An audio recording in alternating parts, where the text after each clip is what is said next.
picture this, the only reason we've been talking about IMF is because it was brought to our attention by Financial Bill 2024. But have you guys been told that you can be jailed up to 2 years or be fined 1 million Kenyan shillings courtesy of UPOV? Yes, we are talking about a law that was passed behind your back in 2012, that is Seed and Plant Varieties Act Cap 326 of 2012. Yes, you can check it out. So notice we are saying behind your back because there was no public participation, at least not one I know of and not one you know of. Okay, so I basically think that I need to say this in Swahili so that everybody can understand. Wacha tuseme na lugha yetu ya mama ha? So hivi sasa wewe unajua ya kwamba unaweza ukafungwa jela for 2 years ama ukue fined up to 1 million Kenyan shillings. Pesa hauna. And kulingana na sheria iliyopitishwa pasi na idhini yako, without your permission, without your consultation, without your involvement, what we call public participation, inasemaje na Kiswahili? Bila idhini yako wala wewe kujulishwa. That one makes more sense, right? So hii sheria inasema nini? Wewe huwezi kuwa na mbegu yoyote ama mmea wowote. Okay, mbegu za mimea yoyote zenye hazijakuwa certified. Okay? We are talking about any plants. We are talking about any seeds. Hata kama ni mahindi. So you cannot own, they will be patented or they have been patented. So you cannot own any seeds. All right? If you have any seeds at home, or your mother has any seeds, or your father or your sister or your cousin, whomever, or your village man or your countrymen, if you have any seeds, brother and sisters, you cannot share them with your neighbors. Wezi ukapatiana, wezi ukaomba mbegu za kupanda. This means that every time you want to plant anything, utakuwa unaenda kwa agrovet and then you buy from there whatever the seeds you want to plant, whatever the plants you want to plant, okay, whatever the seeds you want to have, whatever the plants you want to grow, whatever the foods you want to plant, you have to go to the agrovet and get the seeds from there, certified seeds from there. Now skiza, after you have harvested your seeds, ukilima mahindi, ukivuna, normally as Africans, what we do, normally as Kenyans, what we have always been doing, ni huwa tunachukua hizo mbegu, mavuno yetu, tunachagua mimea ambayo iko healthy, tunaiweka, tutapanda next season. Tunazifanya zikuwe mbegu, right? That I grew up seeing my mother harvesting potatoes, and then there was the way they would bury certain potatoes that are going to be used as seeds for the next season. Sasa huwezi ukilima, make sure umeuza chakula chako chote, kwa sababu hata ukibakisha you cannot replant them. Bro, every time you want to plant, you have to go to the agrovet and get certified seeds.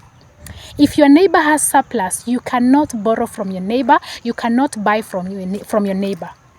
You have to go to the agrovet and buy seeds that are going to be foreign. We are talking of GMO. And by the way, GMOs ziliintroduciwa kitambo. We have been having this issue about GMOs. Zilikuwa introduced a while ago, right? Now the problem is we did not realize that it was part of a law. Sorry to be the bearer of bad news. It was part of law. So hizo mbegu zenye unapata kwa agrovet, they have been like, it's like an improved version of our original. Now what is the problem with this situationship is that hizo mbegu zinaambatana na fertilizers na whatever pesticides that you're gonna need to grow them, which means it's going to be a very costly affair for a farmer who is in the rural areas, for our mothers, for our parents. It's going to be a very expensive affair. Literally, people cannot always afford to buy new seeds every planting season. Kama wangekuwa wanaweza ku afford, tungekuwa tunaona wakinunua, but they can't. Sometimes they are not even planting kwa sababu wameshakula mbegu na hata hawana pesa za kununua new ones. So there is always an option ya preserve some seed so that you can plant them later. But this is what they are taking from you. They want to neocolonize you. Guys, ile neocolonialism that you are about to experience in your own country has never been heard of.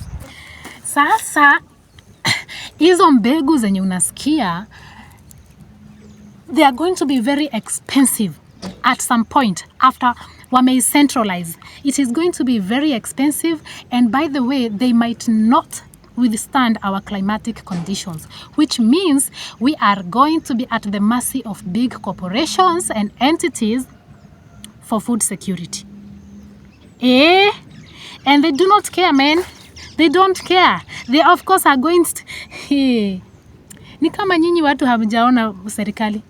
Ni kama nyinyi sasa hamjaona IMF. Ni kama hamjaona how they have been trying to push the financial bill 2024. Ni kama mnataka sasa ikuwe ni chakula tunafaitia. You guys, farmers have been going to court to fight this battle silently. But I think it is time we get out there, especially junajua we are totally unbothered. Millennials and Gen Zs. We are one group of humans that is totally unbothered about the agricultural condition of our country. Anything to do with agriculture, we are out. We are gone. Sisi ni mababes wa soft life. Tunataka tu soft life. And let me tell you, Maina, when food will be so expensive for you to afford in town, you will forget about soft life. When your parent will be arrested and you'll be needed to pay a fine of up to 1 million Kenyan shillings, you will not talk about soft life. When your parent is going to be arrested and will be required to be jailed for 2 years, boy, you will not talk about soft life, baby. When your sister or your brother or your cousin are not going to be able to afford themselves, watu wenye wako ushago hawataweza kujimanage. They are not going to be able to feed themselves. You hapa na soft life yako ya Nairobi, yenye haikusustain, yenye inafanyanga uende ushago holidays, unabeba mangunia za viazi, unabeba huko mangunia za mahindi. Tunawaonanga, we see you. Me, my neighbors, I see them when they are coming from ushago. I see them. Wanakuja kama wamebeba ni maharagwe, guys. You people have bought pressure cookers. I have sold pressure cookers. You guys were buying them so that you be boiling beans. Nyinyi zenye mnatoka kuchukua ushago kwa wazazi wenu after mwapatia unga moja ya ngano. I am telling you guys, you're not gonna be able to afford food. So let's do this, because these farmers on 24th, farmers are going to be watakuwa kwa Machakos Law Court because they want to inaitwaje watakuwa wana protest. They are going to be protesting against this bad punitive seed and plants laws. Tafadhali tokea, fika huko Machakos Law Court. Go there and protest with your fellow farmers. I know you live in Nairobi. I know you live in towns. Tokea with your fellow farmers. Enda uka protest. This will touch you more than the financial bill would have touched you. Remember, this is already a law. This one is a law.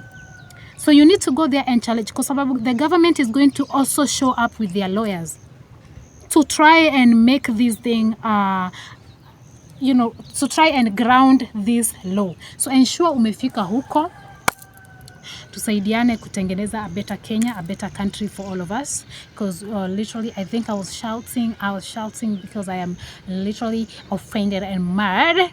I am so damn mad. Because when we talk about this law, some seeds are going to be extinct. Kwa sababu ni kumaanisha huwezi panda kitu kama haiko certified. Na ukienda kwa Agrovet upate haiko certified. Tuseme unaenda kutafuta mbegu za managu zenye ziko certified. Saizi wako nazo. Naonanga hizo managu zenye si za kienyeji. Zile managu za GMO ziko, si ndio? Sasa tuseme unataka ile ya kienyeji. Tuseme unataka arrowroot, ndoma, na hawana uko kwa Agrovet. Kumaanisha anyways, Story short, not only are we going to lose our cultures, we are here bargaining with our health. We are bargaining with our future. We are actually giving away our rights to survive. This UPOV thing, you can search them up and see what they do. They literally are taking what we do, what we are, and making it criminal. They are literally almost telling us that we need to use certified air. Because if we cannot plant on our lands our own seeds that they took, picture this, walikuja kwa shamba zetu, wakachukua mbegu yetu original, hawakutuuliza. Wakachukua our indigenous seeds, hawakutuuliza. Wakaenda wakai-improve and then wakai-patent so that now it belongs to them. Now picture also, now that they have made it theirs, they have made a seed from our seed without our permission. They have made it theirs. Now they also want us to not plant our original seed. They want to make it a must that we plant the seed that they improved from our own by force, and we have to buy from them every planting season. Haya, najua nyinyi mnataka ukulima ambao unawapatia pesa. I know you guys want farming that is giving you money, where you are planting for commercial purposes. I hear you. But that cannot feed the population that we have. It cannot feed our population in Ushago. It can't. It cannot sustain us as a people. It cannot take care of our needs. It means that we are signing ourselves into death. Yes, we are signing ourselves into cancers, signing ourselves into neocolonialism, signing our food security into the hands of people who have wanted nothing but the worst for us. Yangu ni hayo tu. I have taken a million hours to film this. I thought I could come up with the best the best video of my time. Turns out that but I ain't it yet. Anyways, guys, I hope you're gonna get out there. On 24th, we are standing in solidarity with our farmers. On 24th of this month, we are standing in solidarity with our farmers. We are standing in solidarity with our cultures. We are standing in solidarity with our food security. We are saying that enough of controlling every being of ourselves. We are saying, leave us alone. We are capable of feeding ourselves. And we should have the right to eat and plant whichever foods that our ancestors left for us. That our ancestors ate and did not die from eating.